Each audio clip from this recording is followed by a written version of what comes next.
ദോഷം ചെയ്യുന്നത് ആർക്കാണ്? ഈ ഐക്യം പ്രഖ്യാപിച്ചുകൊണ്ട് അവർ രണ്ടുപേരും സംസാരിച്ചപ്പോൾ അത് ലക്ഷ്യമിട്ടത് ആരെയാണ്? V D സതീശനെയാണ്.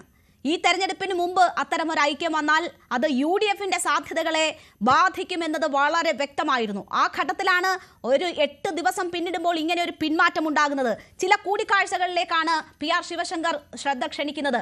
നിങ്ങളുടെ ആവശ്യമാണ് ഈ സഖ്യം പൊളിയേണ്ടതെന്നിരിക്കെ അവിടെ നടന്ന കൂടിക്കാഴ്ചകൾ അത്തരം സംശയങ്ങൾ ജനിപ്പിക്കുന്നുണ്ട്.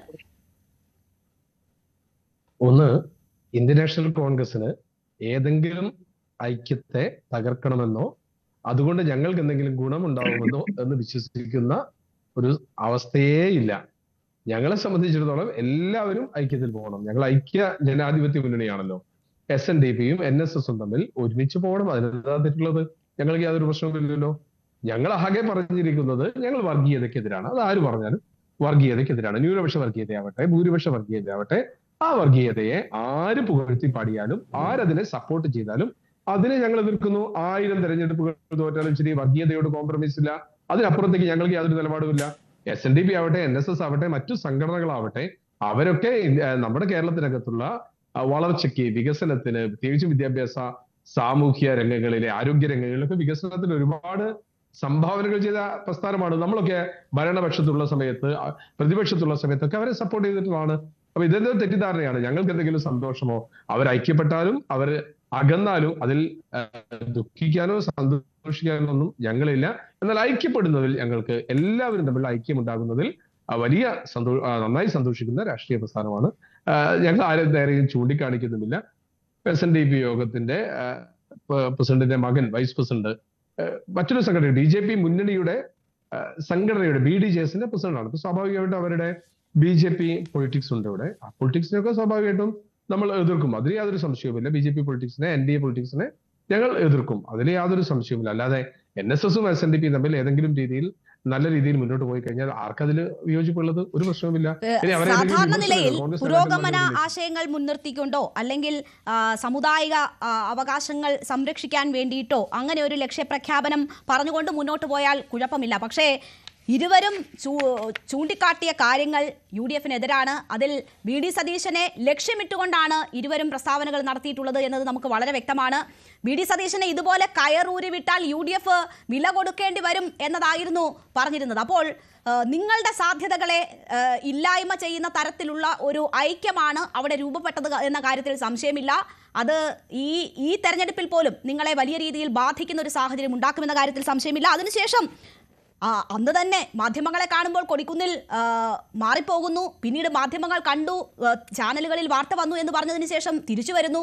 എന്തൊക്കെ നാടകീയമായ നീക്കങ്ങളാണ് നടന്നത്. അപ്പോൾ ഇത് നിങ്ങളുടെ ആവശ്യമായിരുന്നു. നിങ്ങളുടെ ആളുകൾ ഇതിൻ്റെ വരായികകൾ എന്താണ് സാഹചര്യം എന്നത് ബോധിപ്പിച്ചു. അതിൻ്റെ ഭാഗമാണോ പിന്മാറ്റം എന്ന സംശയം ഉയരുമ്പോൾ നിങ്ങൾക്ക് ഇങ്ങനെ ഏതെങ്കിലും തരത്തിൽ ഇതിനെ ന്യായീകരിച്ചോ അല്ലാതെയോ ഒന്നും മുന്നോട്ട് പോകാൻ പറ്റില്ല. മുസ്ലിം ലീഗിനെയാണ് കഴിഞ്ഞ ഐക്യം പൊളിച്ചത് മുസ്ലിം ലീഗാണ് എന്നതാണ് വെള്ളാപ്പള്ളി നടേശൻ പറഞ്ഞത്. വെള്ളാപ്പള്ളി നടേശൻ കഴിഞ്ഞ ഐക്യം പൊളിച്ചത് മുസ്ലിം ലീഗാണെന്ന് പറയുന്നെങ്കിൽ ഈ ഐക്യത്തിൽ സംശയമുന്ന നിങ്ങളിലേക്കാണ്. കേരളത്തിലെ ചെറുതും വലുതുമായ എല്ലാ സാമുദായിക സംഘടനകളുമായും ഞങ്ങൾ കീപ്പ് ഇൻ ടച്ച് ആണ്. എല്ലാവരുമായി ഞങ്ങൾ സമ്പർക്കം പുലർത്തുന്നുണ്ട്. ആ സമ്പർക്കം ഞങ്ങൾ ഇന്നും ഇന്നലെ തുടങ്ങിയതല്ല, കഴിഞ്ഞ 5 വർഷമായി പ്രത്യേകിച്ചും സമ്പർക്കം പുലർത്തി മുന്നോട്ട് പോകുന്നുണ്ട്. അതിൽ NSS എന്നോ SNDP എന്നോ ക്രിസ്ത്യൻ സഭകളെന്നോ മുസ്ലിം സംഘടനകളെന്നോ ഒന്നും ഇല്ല. അപ്പൊ ഞങ്ങളത് വളരെ ഫ്രാങ്ക് ആണ്. ഞങ്ങൾ തുറന്നാണ് പറയുന്നത്. അതിന് ഒളിച്ചു പോകേണ്ട കാര്യമൊന്നുമില്ല. എല്ലാ സാമുദായിക സംഘടനകളെ പരിപാടികളിൽ ഞങ്ങൾ പോകാറുണ്ട്. പക്ഷെ ഞങ്ങൾ ഞങ്ങളുടെ അഭിപ്രായം പറയാറുമുണ്ട്. അതിലും ഞങ്ങൾക്ക് യാതൊരു പ്രയാസവുമില്ല. ഈ ഐക്യം തകർക്കാനോ അല്ലെങ്കിൽ ഇവർ തമ്മിൽ പറഞ്ഞ 8 ദിവസത്തെ ബാന്ധവ തകർക്കാനോ ഞങ്ങൾക്ക് അതിലൊന്നും പങ്കാളിത്തമില്ല എന്ന് ഉറപ്പിച്ചു പറയാം. പിന്നെ രാഷ്ട്രീയ തെരഞ്ഞെടുപ്പുകളിൽ ഏതെങ്കിലും സാമുദായിക സംഘടനകൾ തമ്മിലുള്ള ഐക്യമോ അകൽച്ചയോ അതിന് റിസൾട്ട് ഉണ്ടാക്കും എന്ന പേടി ഞങ്ങളെ സംബന്ധിച്ചിടത്തോളം ഇല്ല. ഞങ്ങൾ കഴിഞ്ഞ 2 തെരഞ്ഞെടുപ്പുകൾ ജയിച്ചാണ് വരുന്നത്. തദ്ദേശ സ്വയംഭരണമാവട്ടെ, അതിനുള്ള ബൈ ഇലക്ഷൻ ആവട്ടെ, അതിനിടയ്ക്കുള്ള പാർലമെന്റ് ഇലക്ഷൻ ആവട്ടെ, അതൊക്കെ ജയിച്ചു പോകുന്നത് ഞങ്ങൾ ജനങ്ങൾക്ക് മുന്നിലേക്ക് പൊളിറ്റിക്സ് വെക്കുന്നത് കൊണ്ടാണ്. ആ പൊളിറ്റിക്സിനെ ഞങ്ങൾ സ്വീകരിക്കുന്നത് കൊണ്ടാണ്. കേരളത്തിലെ ഭരണ സംവിധാനത്തിനെതിരെ, കേന്ദ്രത്തിലെ ഭരണ സംവിധാനത്തിനെതിരെ കേരളത്തിലെ ജനങ്ങൾ പ്രതികരിക്കുന്നത് കൊണ്ടാണ് ഞങ്ങൾക്ക് അനുകൂലമായി വോട്ട് കിട്ടുന്നത്. അത് സ്വാഭാവികമാണ്. ഞങ്ങൾ ആ പൊളിറ്റിക്സ് മുന്നോട്ട് പോകുന്നു. ഞങ്ങളിപ്പം ഒരു യാത്ര വെക്കുന്നു. ഫെബ്രുവരി 6-ാം തീയതി ആരംഭിക്കുന്ന പ്രതിപക്ഷ നേതാവ് നയിക്കുന്ന യാത്ര. ഞങ്ങൾ ആ യാത്രയുടെ പേരെന്താ വെച്ചിരിക്കുന്നത്? പുതുയുഗ യാത്ര. ഒരു പുതുയുഗത്തിലേക്ക് കാലെടുത്ത് വെക്കുന്ന സ്ട്രാറ്റജികളാണ്, ബദലാണ്, ആൾട്ടർനേറ്റീവ്സ് ആണ് ഞങ്ങൾക്ക് ആ യാത്രയിൽ പറയാനുള്ളത് കേരളത്തിന്റെ ആൾട്ടർനേറ്റീവ്, കേരളത്തിന് മുന്നോട്ട് വെക്കാനുള്ള ഒരു പൊളിറ്റിക്സ്. ആ പൊളിറ്റിക്സ് വികസനത്തിന്റെ പൊളിറ്റിക്സ് ആണ്, സ്നേഹത്തിന്റെ പൊളിറ്റിക്സ് ആണ്, സഹിഷ്ണുതയുടെ പൊളിറ്റിക്സ് ആണ്. അല്ലാതെ പരസ്പരം കുറ്റപ്പെടുത്തുന്ന, പരസ്പരം ശണ്ട കൂടി അതിൽ നിന്ന് ചോര കുടിക്കുന്ന ഒരു പൊളിറ്റിക്സ് ഞങ്ങൾ മുന്നോട്ട് വെക്കാനേ ഇല്ല. കേരളത്തിലെ ഓരോ രംഗത്തും, ആഭ്യന്തര രംഗത്താവട്ടെ, ഗതാഗതത്തിലാവട്ടെ, വിദ്യാഭ്യാസത്തിലാകട്ടെ, ആരോഗ്യത്തിലാവട്ടെ, ധനകാര്യത്തിലാവട്ടെ, ഒരു മാസ്റ്റർ പ്ലാനുമായി ജനങ്ങളെ സമീപിക്കാനാണ് ഞങ്ങൾ ഉദ്ദേശിക്കുന്നത്. പുതിയ യുഗത്തിലേക്ക് കാലെടുത്ത് വെക്കാനാണ് ഞങ്ങൾ ഉദ്ദേശിക്കുന്നത്. അതിനിടയ്ക്ക് ആരെങ്കിലും ഭിന്നിപ്പിച്ച് എന്തെങ്കിലും നേടുക, അല്ലെ എന്തെങ്കിലും ഉത്തരവാദിത്വമില്ലാത്ത പ്രസ്താവനകൾ നടത്തി എന്തെങ്കിലും നേടുക. അപ്പൊ കഴിഞ്ഞ ദിവസത്തെ CPM നേതാവ് AK ബാലൻ പറഞ്ഞു UDF എന്നാൽ ജമാഅത്ത് ഇസ്ലാമി ആയിരിക്കും, ആഭ്യന്തര മാറാടുകൾ ആവർത്തിക്കപ്പെടും. അങ്ങനെയുള്ള സംഭാഷണങ്ങൾക്കൊന്നും ഒരു പ്രസക്തിയുമില്ല. കാരണം ഒരു പുതിയ കാലഘട്ടം, നമ്മളൊക്കെ പറയുന്നത് പോലെ ലോകം മുഴുവനുള്ള ഒരു പുതിയ ജെൻസി കാലഘട്ടത്തിൽ നമ്മൾ അവർക്ക് കൺവിൻസ് ആകുന്ന മെസ്സേജുകളല്ലേ, അവർക്ക് അവരുടെ ഹൃദയത്തിലേക്ക് സംവേദിക്കപ്പെടുന്ന കാര്യങ്ങളല്ലേ പറയേണ്ടത്. ഞങ്ങൾ വിശ്വസിക്കുന്നത്, UDF വിശ്വസിക്കുന്നത്, പ്രതിപക്ഷ നേതാവ് വിശ്വസിക്കുന്നത് ആ മെസ്സേജുകളുമായി മുന്നോട്ട്. എന്തായാലും നിങ്ങളെ സംബന്ധിച്ച് അല്പം ആശ്വാസത്തിന് വഴിവെക്കുന്നതാണ്. നിങ്ങളുടെ സാധ്യതകളിലേക്ക് നിങ്ങൾക്ക് വീണ്ടും പ്രതീക്ഷകൾ ഒക്കെ നിറയ്ക്കാൻ പറ്റുന്ന ഒരു സാഹചര്യം ഉരുത്തിരിഞ്ഞിരിക്കുന്നു. എന്തായാലും അത് വളരെ പെട്ടെന്ന് തന്നെ, ഏതാണ്ട് 8 ദിവസത്തിനകം തന്നെ സംഭവിച്ചിരിക്കുന്നു എന്നതാണ് സാഹചര്യം. ഞാൻ താങ്കളിലേക്ക് തിരിച്ചെത്താം. ശ്രീ ജയചന്ദ്രൻ, നോക്കൂ.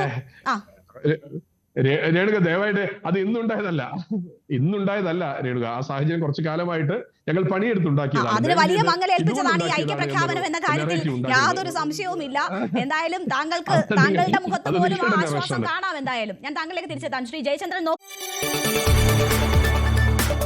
കൂടുതൽ വാർത്തകൾക്ക് News 18 Keralam YouTube channel subscribe ചെയ്യുക.